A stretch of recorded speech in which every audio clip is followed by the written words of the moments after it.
Okay. So I read chapter four, um, written by the police officer John Lennox, and I chose this because I'm related to a lot of police officers, and that was really my first exposure to racism. Was my own very white police officer relatives. And so I guess my whole life that's been my impression of police, and of course that's horribly unfair. That doesn't mean they're all like that, but that's just how I came of age, listening to um, police officers, sometimes very powerful ones. My uncle was the second in command of the Chicago Police Department, and to hear him speak of minorities was disturbing. So I wanted to get a viewpoint from a police officer who would not be on board with my relatives. So what I found really fascinating was that he said that the Army prepared him very well for being a police officer, the discipline, the integrity. Um, Trying to find quote him, but the structure, the discipline, the integrity, the sense of fairness prepared him, and I found that fascinating because I've always read studies, articles about how it can be really problematic to hire ex-military people and put them on the streets as police officers because of the PTSD that they may carry from a war zone. So I was surprised by that pleasantly. I'd like to believe, well, I believe him, but I'd like to believe that's true for more people. I've only read the negative aspects of it.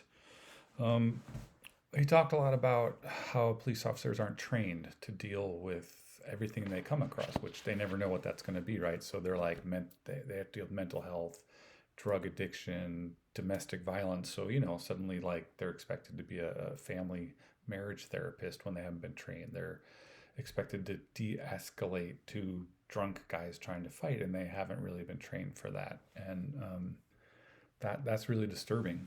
I know there's a movement to bring counselors on board in some cities and try and take certain aspects of law enforcement away from people with badges and guns and into like more of a healthcare field, which I think is a great idea.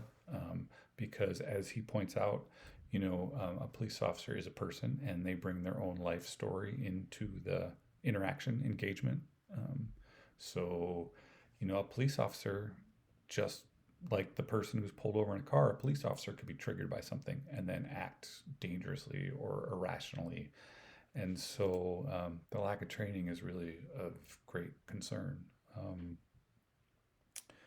he mentioned like that he spent a lot of time building relationships with the communities that he was involved in, and not just like the people, but he said like organizations, which is really smart because he sought out leaders, people that he felt like could help him influence the community or make his presence in the community better for everyone. And he was even able to like change how arrests went, how the arrest would go. He referenced how it used to be in this particular neighborhood, a man was a man if it, he could tell someone it took four cops to take me to jail because I resisted, and it was sort of like a badge of honor. And he was able to turn it around through his work, his restorative approach, um, to give the person being arrested some sense of agency in how they wanted it to go. And he was able to walk people out, peacefully, which was an improvement because, as we all know, and he references that,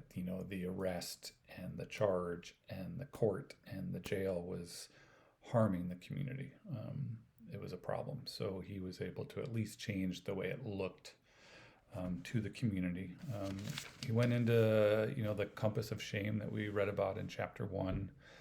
Um, Told some sad stories about people taking their own life because of the shame they had experienced. And um, I had a friend. This is a little bit of an aside, but I had a friend who came very close to committing suicide, and he told me that it's so common for people to believe that it's a selfish act, but he believes that he was going to do it because he thought it was the best thing he could do for other people. And that really blew my mind. So it's just something I like to share. I can't say that's true for everyone, but I do it was a new perspective. I just learned this recently. Talked about the attacking others when you have shame, and that would be like, the violence against each other. He referenced things like that. Then he went into a case study of a group of young boys that lit a fire at a school, and they'd been misbehaving and these types of things. And he brought in, their support people and had a circle, and it turned out great for the boys. Like, they started out by being dishonest or blaming each other because of their shame and guilt. And they had to do this in front of their community, their family members, a grandparent, a mom, the school principal, which I'm going to get to in a second. But in the end, they all told their truth and took responsibility for their actions, even agreeing to earn money to pay for some of the damage. And as it turned out, they broke bread together, and this officer has seen them in the community since then and found that they were doing well. Like, that this restorative circle, this event that led to the restorative process and then the restorative circle, actually was a turning point for these young people.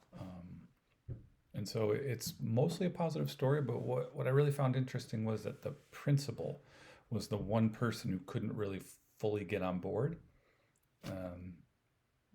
seemed unable to forgive.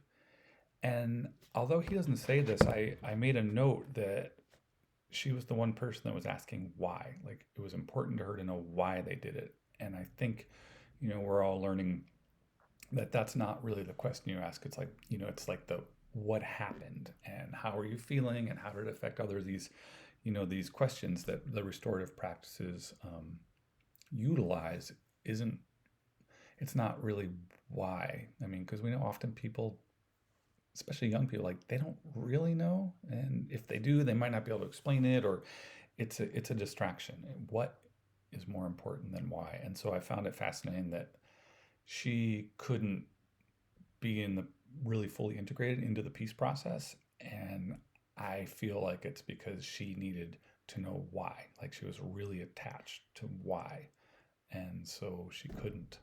And I thought that was a really, really valuable lesson. That's one of the big takeaways I got. So it was a good chapter. I feel like policing is changing slowly, painfully, and this was very insightful to that process and made me feel optimistic, because it's alarming to me, honestly, that a police officer with very minimal training carrying a gun is the go-to person in our society and culture when someone's having a mental health breakdown, or is a drug addict, or is in avoidance, as referenced in the Compass of Shame, and drunk and fighting. Like, I would like to see more training to the people that are on the front lines of that. But I am grateful to them for doing that job. Okay, that was chapter 4, and I hope that helped anyone who didn't get a chance to read it, or if you did, maybe you got more out of it. Okay, thanks for watching.